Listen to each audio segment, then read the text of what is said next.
Assalamualaikum warahmatullahi wabarakatuh. Perkenalkan, nama saya Muhammad Mukhlis Saputra, NIM 1907026020 dari Gizi 3A, Fakultas Psikologi dan Kesehatan UIN Wali Songo Semarang.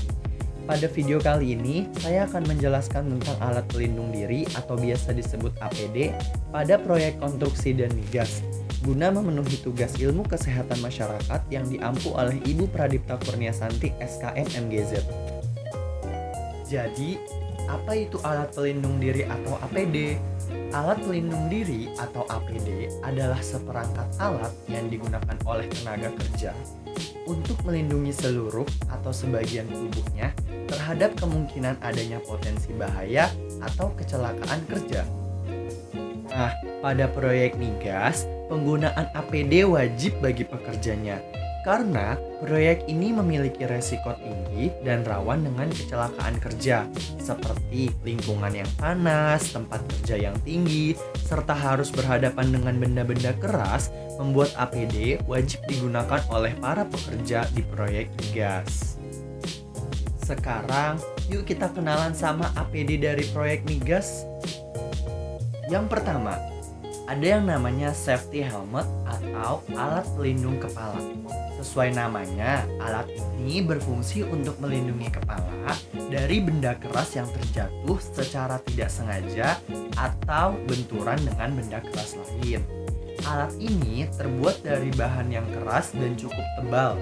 Biasanya terdapat tali pengikat agar helm tidak mudah lepas saat digunakan.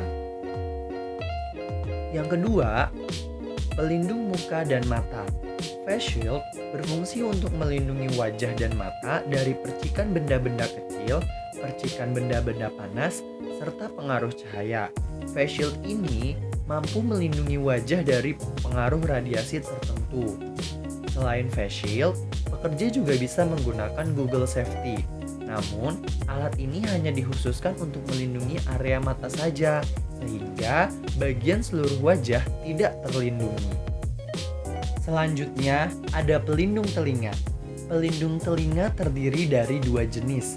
Yang pertama ada earplug, yang kedua ada earmuff. Keduanya sama-sama berfungsi untuk mengurangi suara-suara yang terlalu bising, seperti suara mesin, yang biasanya di tempat proyek itu terlalu berisik dan mampu mengganggu indera pendengaran kita. APD yang keempat adalah pelindung hidung atau masker. Masker digunakan untuk melindungi hidung dari debu dan kotoran lain atau gas kimia yang menyebabkan gangguan kesehatan. Jenis masker yang digunakan pada proyek migas disebut respirator. APD yang kelima adalah pelindung tangan atau kita sebut sarung tangan.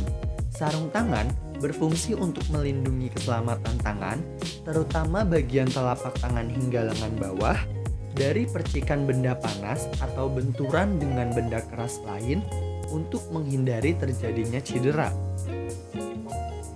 APD yang keenam adalah pelindung kaki atau safety shoes atau safety boot. APD ini digunakan untuk melindungi kaki, terutama bagian telapak, dari percikan bahan berbahaya. Bahan material yang digunakan dari kulit ataupun karet. Berikut adalah contoh pelindung kaki yang biasa digunakan pada proyek migas. Ada rubber boot dan electrical shoes. Dan APD yang terakhir adalah seragam khusus untuk melindungi badan. Terdapat 3 macam pelindung badan yang wajib digunakan oleh para pekerja di proyek migas. Yang pertama adalah full body harness. Full body harness digunakan para pekerja saat bekerja pada ketinggian di atas 1,5 meter untuk melindungi diri dari kemungkinan jatuh akibat terpeleset atau hal lain. Lalu yang kedua ada rompi. Rompi digunakan selain untuk melindungi badan, juga digunakan sebagai tanda pengenal pekerja. Umumnya, rompi memiliki warna yang terang dan cerah, serta terdapat garis-garis mengkilap di bagian kanan dan kiri. Garis tersebut merupakan tanda pekerja saat berada di ruangan yang minim cahaya. Dan pelindung badan yang terakhir adalah pelampung. Pelampung hanya digunakan jika pekerja berada di dekat dengan perairan dalam atau air laut. Pelampung digunakan untuk melindungi diri dari bahaya tenggelam agar tetap terapung di atas air. Jadi, penggunaan pelampung tidak diwajibkan. Diwajibkan ketika berada di dekat dengan perairan dalam atau air laut saja. Nah, itulah macam-macam alat APD yang digunakan di tempat kerja proyek migas. Sekian dari saya, kurang lebihnya mohon maaf. Wassalamualaikum warahmatullahi wabarakatuh.